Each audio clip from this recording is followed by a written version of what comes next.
Olá, professoras, bem-vindos a essa videoaula. Nós vamos abordar a pedagogia por projetos no contexto da estiagem no estado do Amazonas. Teremos o apoio da professora Tatiana Rivera.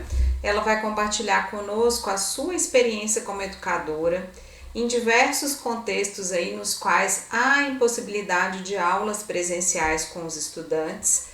E nossa missão será pensar, como que a gente pode utilizar essa metodologia ativa, a pedagogia por projetos, quando os encontros presenciais ou mesmo a possibilidade de ter aulas remotas síncronas são reduzidas ou inexistentes. Então a gente vai entender por que realizar projetos ou ações projetificadas com os estudantes, como a pedagogia por projetos pode engajar os estudantes para aprendizagens significativas, mesmo neste contexto, de estiagem. Então, vamos iniciar conhecendo um pouco sobre a professora Tatiana Rivera.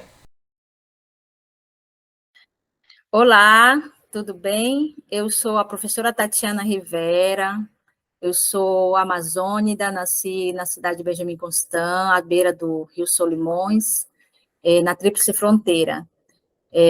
Sou menina do interior e agora, enquanto professora, eu tô atuando na formação, né, na formação de professores. Atuei há quase 8 anos na formação de professores indígenas em várias comunidades com várias etnias.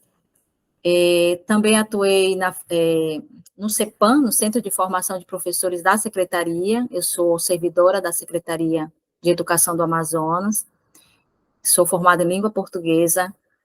E como eu sou da Tríplice Fronteira, eu também sei o espanhol fluentemente, né? Meus pais são peruanos, meu pai, né? Minha mãe é brasileira, então eu tenho essa mistura, né?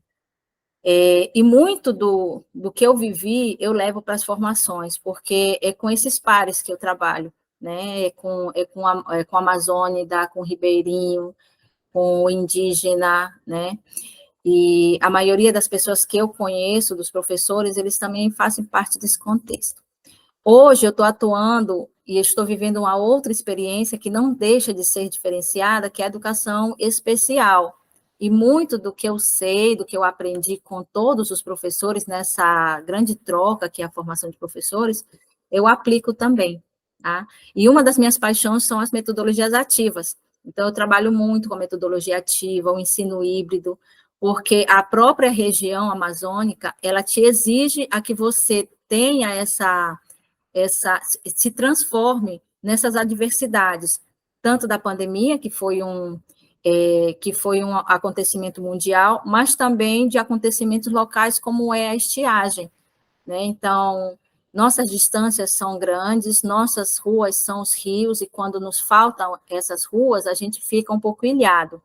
Mas a gente não pode deixar a peteca cair, a gente precisa continuar ajudando nossos estudantes a que esse impacto não seja tão grande na sua aprendizagem. Então, a gente começa a ter ideias, criatividade, usar o que a gente tem para poder ajudá-los, né? Então, essa sou eu, essa pessoa que gosta de inventar umas coisas malucas aí, mas que dá muito certo, né, para ajudar tantos professores, né, meus pares, meus colegas, né, que também estão na luta, e os estudantes, que é o nosso foco maior, né, nossos estudantes amazônicos que estão em todos os lugares, nas aldeias, nas comunidades ribeirinhas, né, nas sedes dos municípios e aqui na capital também, tá? E a gente vai apresentar alguma dessas ideias aí, quem sabe inspirem vocês em algum momento. A questão da pedagogia de projetos, o professor, ele passa a ser mais um mentor, né? Ele orienta muito isso, né? Ensina os princípios, né? E aí o aluno, ele vai fazendo esse estudo com o professor, essa reflexão, e de repente eles estão vendo uma problemática na própria comunidade, e aí eles estão levantando hipóteses e situações para resolver aquilo, né?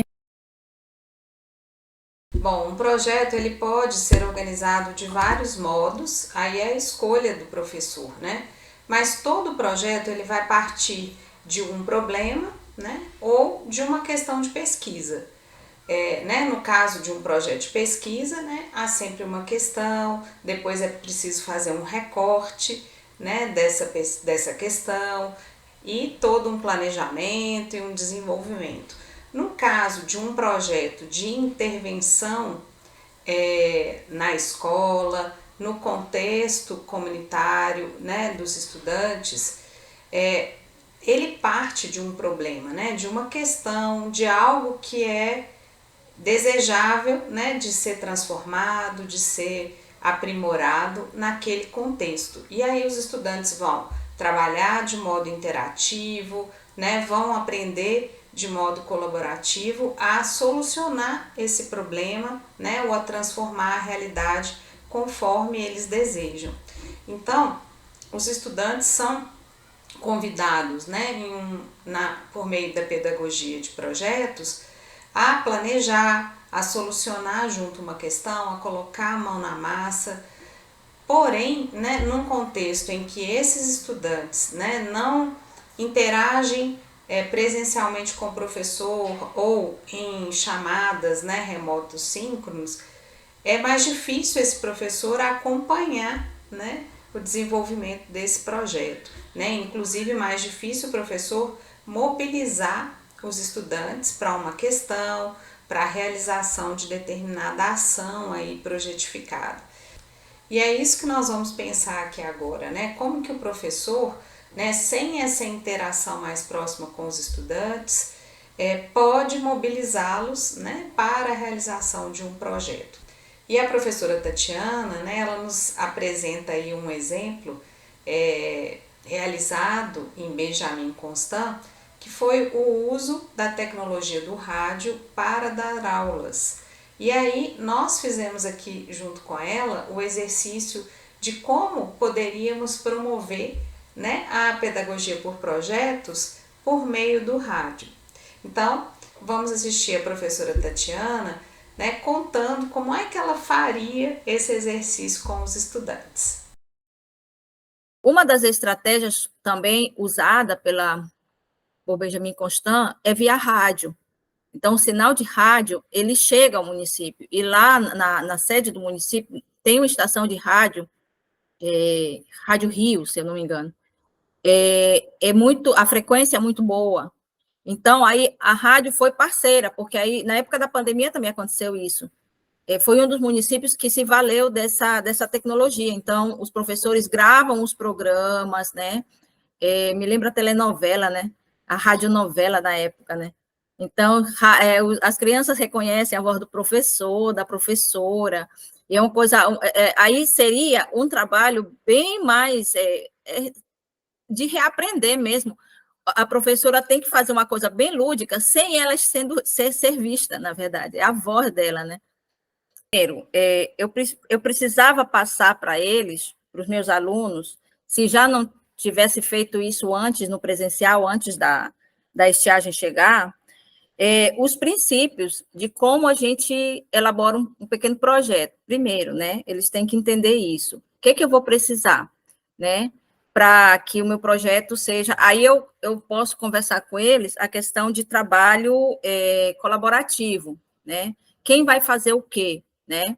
Então, nós encontramos, sei lá, um problema que vem da estiagem também, né? A questão do problema da água potável, né? O que a gente pode fazer com isso aí, né? E aí, o projeto, ele tem várias partezinhas, né? A gente pode tratar isso, por exemplo, entrevistar primeiro os moradores, eles podem fazer isso lá, já que eles estão lá, né? Entrevistar alguns moradores, escolher algumas inquietudes deles, né? Para eles poderem entender qual é o problema.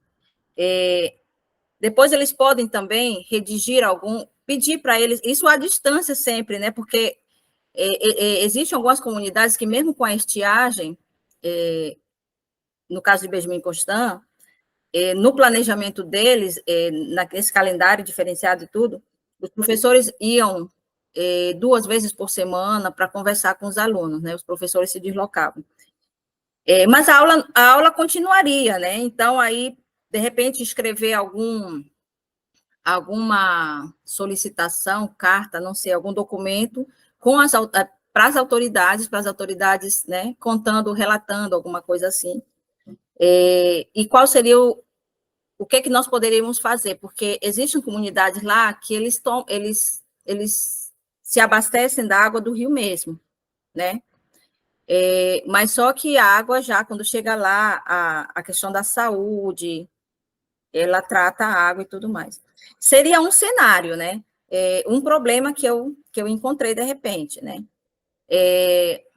Um outro cenário também poderia ser a questão da própria alimentação, né?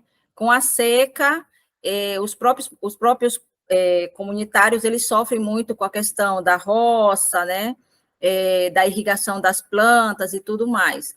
Então, pequenas hortas. Então, eu posso fazer um projeto com pequenas hortas, no qual eles podem estar cultivando tubérculos, alguma coisa assim, para ajudar nisso aí. Eu estou vendo, assim, uns problemas que eu acho que poderia ocorrer na comunidade, né? E aí, a questão do projeto eu poderia estar encaminhando essas atividades, eu poderia estar fazendo esses encaminhamentos para eles, e, de repente, eu conversar por grupo. A cada dia eu chamar o grupo, quem que ficou encarregado de fazer a entrevista, tá? Então, agora vamos... não vai ter esse feedback, porque eles vão estar só me escutando no rádio, né? E aí eu vou pontuando o que deveria ter na entrevista, como é que eles deveriam fazer e tudo mais.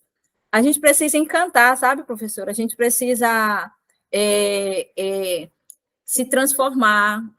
O professor é isso, né? E nesse contexto de estiagem ou de pandemia, foi o que aconteceu com os professores. A gente precisa inovar. A gente precisa fazer com aquilo que a gente tem.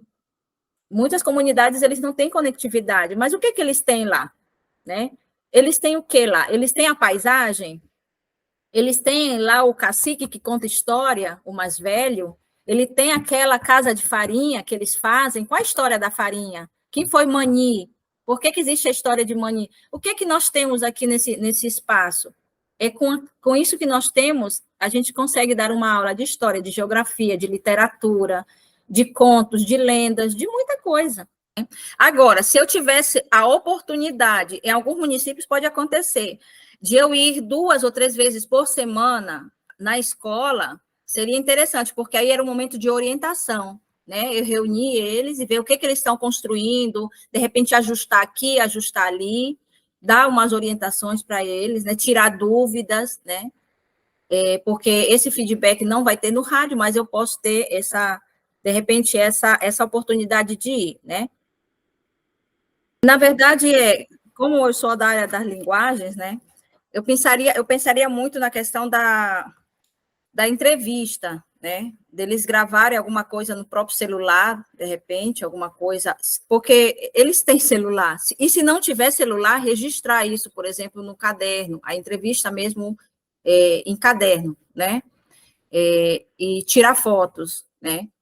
Eu poderia dividir em grupos, por exemplo, né? Um faz a questão do roteiro de entrevista, o que perguntar, claro, isso no momento da aula via rádio, eu vou orientar como é que se faz um roteiro de entrevista, depois a questão da foto, né, como é que faz o registro, para que serve e tudo mais, aí fica essa equipe com a questão da fotografia.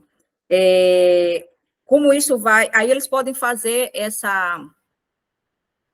registrar isso em caderno, né, diariamente, o que eles estão fazendo. Todo projeto, ele vai ter essa questão da culminância, né, de um produto, de uma solução do problema, né, e essa a gente pode pensar nessa situação assim, nós podemos fazer, e a comunidade precisa estar em volta também, estar envolvida, engajada, né, dá para engajar a comunidade, sim, e pode ser engajando ao longo do processo de pesquisa, de coleta de dados, né, de elaboração do próprio projeto, e também no final, prestando contas, né? Nós fizemos isso, nós detectamos isso e propomos esta solução. Mostrar em forma de painel, em forma de uma roda de conversa com eles mesmo conduzindo, né? Mostrando dados, alguma coisa assim. Enfim, ou então uma pequena gravação, projetando alguma coisa que eles fizeram com o próprio celular, né? Aí é uma coisa já de você, da gente pensar e ver a melhor maneira, porque assim, a gente tem que pensar em contextos diferentes também, né? Então, existem contextos que eu posso ter umas facilidades a mais, tem outros contextos que eu não possa ter, por exemplo, né? Então, tem que ter o plano do abecedário todo, do A a Z, né? Agora, o que eu acho que tem que ter mesmo é o caderno de registro. Eu acho que num projeto precisa ter, nesse caso, nesse contexto, né? O caderno de registro é importante, né? Que eles vão registrando o dia a dia. No dia tal eu fiz isso e tal, né? Elaborar todo um cronograma, né? O cronograma de que vai ser, o que eu vou fazer nessa semana, né? É muito interessante, né, o que a professora Tatiana vai trazendo, né, que é essa possibilidade de engajar os estudantes numa narrativa, né, à distância. Ela até brinca com essa ideia, né, de uma radionovela, né, e esse recurso, né, o professor pode explorar, né, que é um recurso de organizar essa ação, né, de desenvolvimento desse projeto por meio de etapas, né? Cada etapa ele pode lançar um desafio, né? E pedir que os estudantes registrem. É importante que esses estudantes tenham a visão de que eles estão participando de um percurso, é um percurso estruturado em etapas, que tem começo, meio e fim, né? E que o processo de culminância, de socialização dos resultados, é um momento em que eles vão também compartilhar todo o seu processo de desenvolvimento, o que eles aprenderam, né, que o resultado desse projeto ele vai ganhar visibilidade, ele vai ser avaliado pelo professor, ele pode ser exposto na escola, né, o resultado pode ser exposto também na comunidade em que esses estudantes vivem. E o desafio do professor é dar um feedback para os estudantes, poder acompanhar melhor as etapas de perto, ele pode ser superado, né, ou pelo menos minimizado, né, com as orientações claras desse professor, com o professor trazendo diversas alternativas para os estudantes, né, considerando aí diversos caminhos, né? Então ele sempre vai trazendo, olha, se isso não der certo, você pode escolher isso, né? Fortalecendo a autoria do estudante. Então por isso que é bacana a gente pensar que o objeto, né, desse projeto é algo de interesse desses estudantes, que faz sentido para esses estudantes, que os engajam. Então, por exemplo, para mitigar o desafio do acompanhamento, esse projeto pode ser um projeto realizado na casa dos estudantes. Então, cada estudante trabalha e pesquisa algo no seu contexto familiar, né, com apoio da sua família, a partir, talvez, né, de interesses aí das áreas de conhecimento, enfim, em conexão com alguma questão, algum objeto de conhecimento, interesse de desenvolvimento de algumas competências, mas pode-se valer, inclusive, desse apoio, né, da família ou da comunidade. Outra questão interessante, né, é promover a interação e o encontro dos estudantes, né? Então, convidá-los a fazerem esse encontro na casa um dos outros, né, ou em algum espaço comunitário em que eles possam contar com o apoio de alguém e, desse modo, né, garantir que os estudantes registrem todo o processo e que esse registro possa ser conhecido e avaliado pela escola, pelo professor. Agora a professora Tatiana vai compartilhar conosco algumas reflexões sobre o desenvolvimento da pedagogia por projetos por meio do WhatsApp. Do WhatsApp, eu pedi para eles fotografarem alguma situação, eles saíam da escola, né? Alguma situação no município, sei lá, uma pessoa pescando, uma pessoa carregando alguma coisa, um mercado, as pessoas conversando. Eles vão fotografar, jogar para o grupo de WhatsApp e escrever um comentário sobre essa imagem. Então, eu ia trabalhando isso. Ou então eu levava já notícias prontas para eles. Porque assim, o WhatsApp, ele tem uma capacidade de, por exemplo, áudios curtos, né? Ele tem a capacidade de a gente conseguir baixar. Tudo tem que ser em pílulas.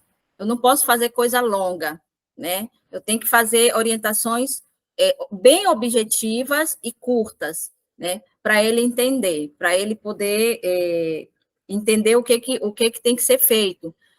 E tem que ser bem objetiva e clara mesmo, que não paire ambiguidades na minha fala, porque ele pode não entender, né? Porque o aluno, talvez mais seria áudio, porque assim, o nosso estudante, ele é um estudante, mesmo sendo de comunidade, estudante é estudante em qualquer lugar. Eles são muito dinâmicos, eles são muito, assim, rápido, as coisas são muito rápidas para eles, então eles querem, se eu for falar muita coisa, eles não vão ter muita atenção, eles já não têm no presencial, né? Se eu falar muita coisa, então tem que ser objetivo, e uma coisa assim, que engaje, que eu sei que vai engajar eles, né? No grupo de WhatsApp, a gente tinha, claro, umas regrinhas. Então, tinha dias que a gente pode abrir o WhatsApp para eles interagirem. Tal dia é o dia que o WhatsApp vai ficar aberto, vai ter essa interação. Nesses outros dias, eu vou estar alimentando com, por exemplo, com PDF ou com um áudiozinho, um filme curto, né? Vamos estar trabalhando este objeto de conhecimento, que é relacionado ao nosso projeto, mas no dia tal, na hora X, vai ficar aberto para interação, né? Interação por áudio, interação escrita, pode ser, né?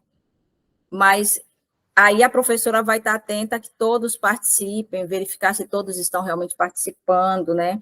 O WhatsApp, ele te dá algumas funções que eu achei legal também a questão da enquete no WhatsApp. O WhatsApp tem uma enquete que eu usava muito. Bom, o desenvolvimento de projetos mobilizados aí pelo WhatsApp já oportuniza mais interação, né, entre o professor e os estudantes e entre os estudantes entre si. Fica mais fácil o professor estruturar junto à turma, né, o percurso de um projeto, mobilizando, né, os estudantes gradativamente aí para cada etapa de trabalho. Também é mais fácil ele acompanhar o andamento das atividades pelos estudantes, avaliá-los, dar feedback, né? E a dica de produzir conteúdos curtos, em formato leve, que trafegam melhor aí em caso de baixa conexão de internet, como áudios e textos, é preciosa, né? E o professor pode programar que os estudantes façam os registros do percurso e suas atividades não mais em um caderno, né, o diário de bordo. O portfólio de registros do projeto, por exemplo, pode ser também feito em áudios, em pequenos textos, né, e fotos. Então, para finalizar a nossa videoaula, a professora Tatiana, ela vai refletir sobre esses modos de gerir as turmas e as possibilidades de parceria, né, com integrantes das comunidades e familiares dos estudantes. Porque realmente na comunidade, nós não temos uma sala de 50 alunos, né? O que nós temos numa comunidade é uma sala de multisseriado, é outro fator também de dificuldade, né? Então, numa comunidade, numa sala, o professor, ele tem que ministrar aula para do primeiro aninho ao nono ano na mesma sala, né? Então, esse é outro fator também que o professor precisa se organizar para trabalhar o projeto. As atividades propostas pelo professor, eles precisam estar alinhados com a temática do projeto, entretanto, a complexidade vai ser diferente para cada grupo, né? Os pequenos, eles vão ter uma tarefa menos complexa do que o nono ano, por exemplo, entendeu? Então, eles podem fazer isso. O planejamento do professor ele é bem importante, né? E em esse contexto de de à distância é bem mais importante ainda. A distância, seja via rádio, seja com apostilado, seja usando a tecnologia da conectividade via WhatsApp, sempre a comunidade precisa estar ciente da importância, porque ela que vai ser a nossa parceira, né? Ela que vai estar lá com os alunos. E é claro, professora, que a gente precisa muito do apoio dos próprios pais, da própria comunidade, né? Para que os alunos comprem as tarefas, para que eles façam isso, né? E eu acho que, como o Amazonas, ele já vem nessa perspectiva de que todo ano vai ter a estiagem, então fazer um trabalho com eles e com os pais nesse momento de ausência, né? Os pais precisam estar atentos, eles moram lá, então, que é importante que não pare, que o professor vai estar o tempo todo conectando no dial do rádio, ou então no grupo de WhatsApp, né? Eu acho que essa parceria tem que acontecer. A professora Tatiana, né, vai trazer algumas recomendações sobre a gestão, né, dos grupos, principalmente quando os grupos são multisseriados. Em relação a esse ponto, acho que vale a gente adicionar algumas outras alternativas, né? Por exemplo, no caso de uma turma multisseriada, é possível organizar tarefas em que os estudantes mais velhos, que já têm mais autonomia e também mais autogestão, né, podem apoiar os mais novos, né? Então pensar não apenas em atividades para determinadas faixas etárias, mas também pensar na interação, né, entre as diferentes faixas etárias, com os estudantes mais velhos, se responsabilizando por acompanhar os mais jovens, né, de poder ter esse tipo de interação, que de algum modo oportuniza o desenvolvimento de competências e habilidades por todos, né? E é justamente essa interação entre os estudantes, essa interação qualificada, essa possibilidade de aprendizagem colaborativa entre os estudantes que os engaja, que os mobiliza, né, para novas aprendizagens. E desse modo também é isso que justifica, né, a gente convidar você, professora, você, professor, a experimentar, né, essa metodologia, a pedagogia por projetos, também nesses contextos, né, de relação educativa em que a comunicação, né, esse encontro presencial está limitado. Poderíamos entender, né, que nestes contextos de comunicação reduzida não existiriam condições, né, ideais para a realização de um projeto, e é justamente o contrário, é justamente por essas condições, né, de comunicação, como as trocas estão estabelecidas, é que a pedagogia do projeto vem para engajar, para criar um ritmo de trabalho mais estruturado, né, que possibilita que esses estudantes interajam com o contexto comunitário deles, com o contexto familiar.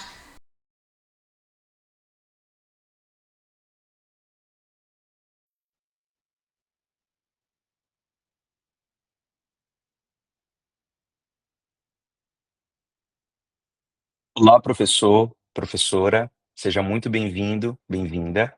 Sou Jefferson Menezes, formador do Instituto Iungo e professor da área de Ciências da Natureza.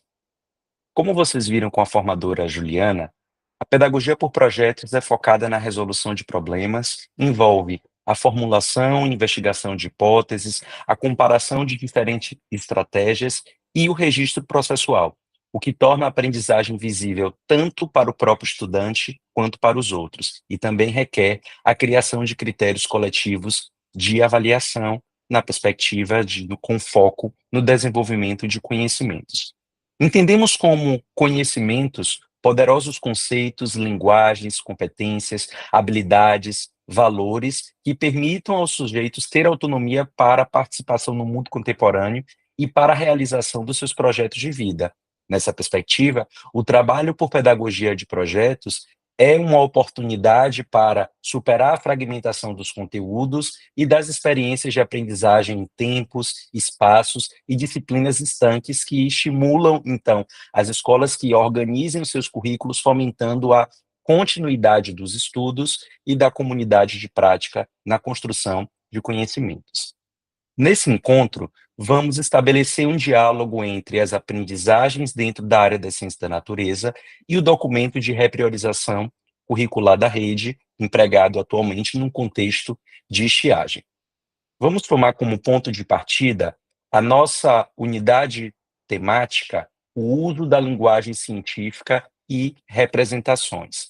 A ideia é que nós consigamos estabelecer algumas possibilidades de trabalho com essa unidade temática. Então, quando pensamos no uso da linguagem científica e representações, isso envolve uma série de possibilidades no que diz respeito aos processos cognitivos, conforme eu trago aqui nesse infográfico. Envolve o ato de lembrar, de compreender, aplicar, analisar, avaliar e criar, que são verbos cuja taxonomia de Bloom traz como algumas possibilidades, alguns processos cognitivos.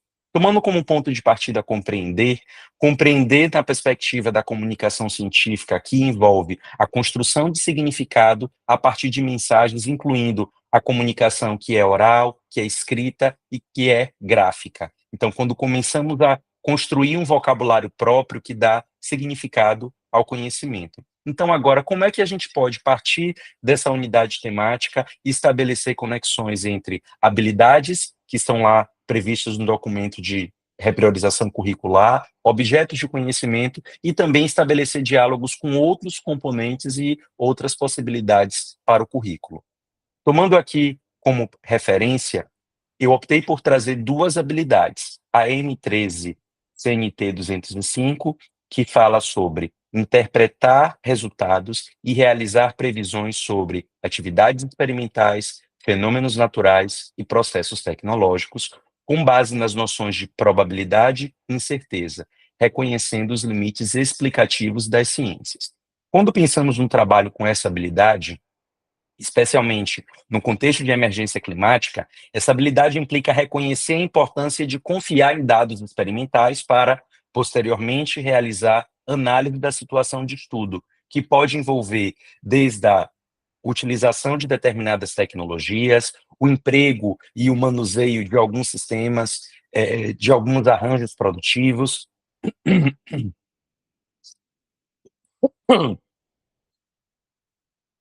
Na perspectiva do trabalho com a ciência da natureza, isso envolve analisar gráficos, analisar tabelas, prever tendências e possibilita a oportunidade de prevenir situações não desejadas, reconhecendo, por exemplo, como o tratamento de dados com o uso da tecnologia, né, permite à ciência tomar conclusões, chegar a determinadas conclusões, o que evidencia o quanto o pensamento científico ele é complexo, multifatorial, em detrimento do pensamento linear.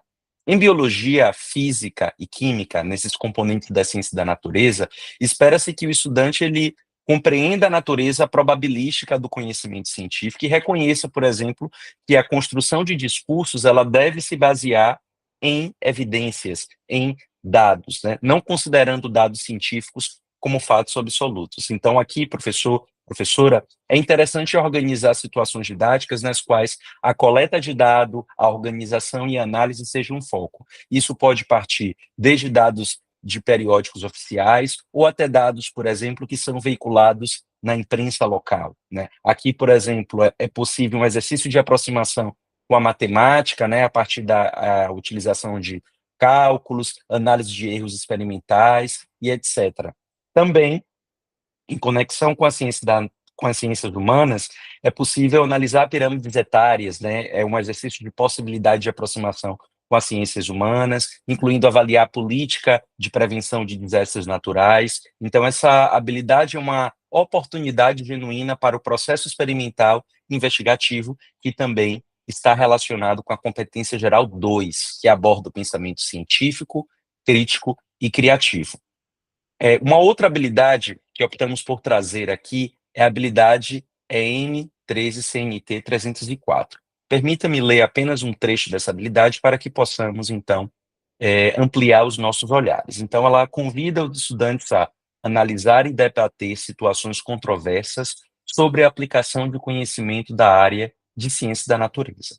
Então, há uma continuação dessa habilidade, mas, essencialmente, essa habilidade implica desenvolver o posicionamento crítico, ético e responsável, fundamentado em argumentos consistentes sobre temas atuais e impactantes. Isso envolve desde a manipulação genética, como o documento de repriorização curricular traz, até pensar numa nova perspectiva de desenvolvimento em virtude de um cenário de emergência climática, de redução do volume de chuvas, de aumento das temperaturas mundiais. Então, isso também envolve avaliar e criticar as informações divulgadas nos diferentes meios de comunicação, de mídias sociais, né? Reconhecer, por exemplo, a natureza discursiva da ciência, entendê-la que ela não é neutra, tem influências políticas, históricas e sociais. Então, é fundamental, professor, professora, no trabalho com essa habilidade, analisar situações controversas na construção de conhecimento científico.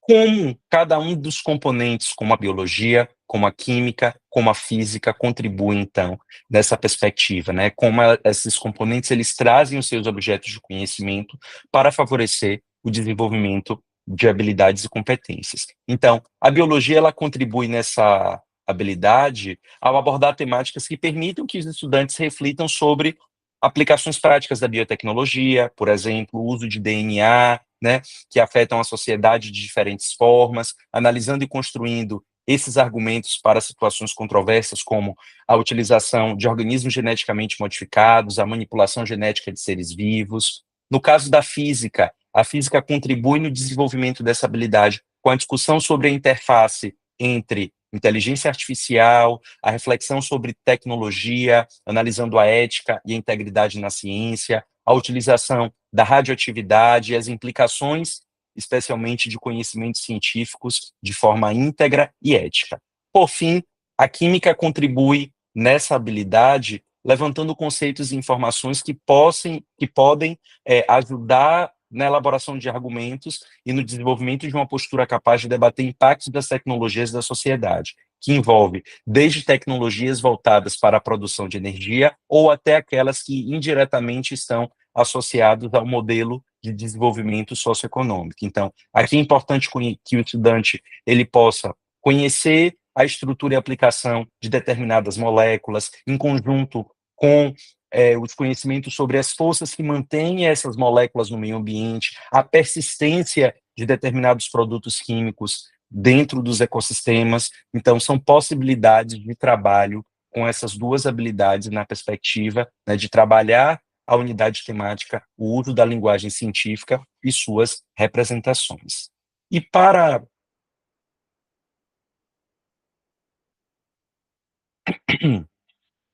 E como produção final do processo de problematização da realidade, aqui é um momento de aproximação com a área das linguagens. Então, a área das linguagens ela está envolvida na construção de argumentos que serão utilizados em debates envolvendo essas questões sociocientíficas relacionadas à sustentabilidade, à tecnologia. Então, aqui, estudos de caso podem ser usados em uma metodologia de aprendizagem baseada em problemas, para que o estudante levante informações e transforme essas informações em argumentos para participar de debates sobre diferentes aplicações tecnológicas, em conceitos relacionados, como nós falamos, desenvolvimento tecnológico, sustentabilidade, uso de biocombustíveis e outros temas que envolvem a aplicação e a utilização de substâncias químicas. Pensar nesse processo de sistematização das aprendizagens envolve também um exercício de leitura e síntese de informações de artigos científicos que colaboram com o desenvolvimento e o aprimoramento de habilidades de pesquisa, de organização das informações, da utilização de referências adequadas e, consequentemente, para o desenvolvimento do letramento científico, que estão conectados com as competências gerais 1 e 7, que tratam do conhecimento e da argumentação.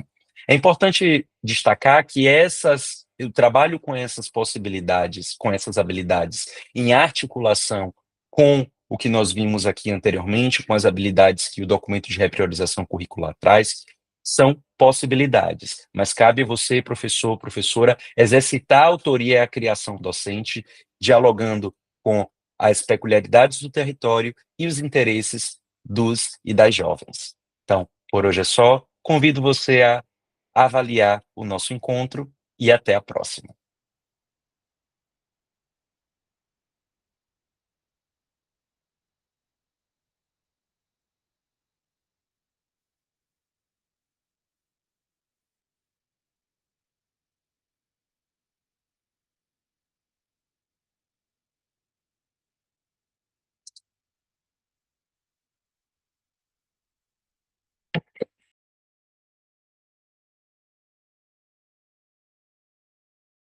Chegamos então ao final da nossa videoaula.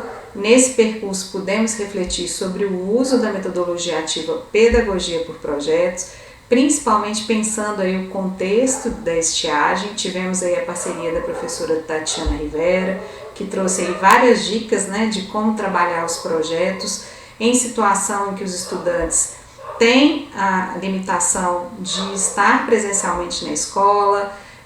Então ela trouxe aí dicas sobre o uso do rádio, da tecnologia do rádio e como a gente poderia mobilizar ações projetificadas a partir do uso dessa tecnologia.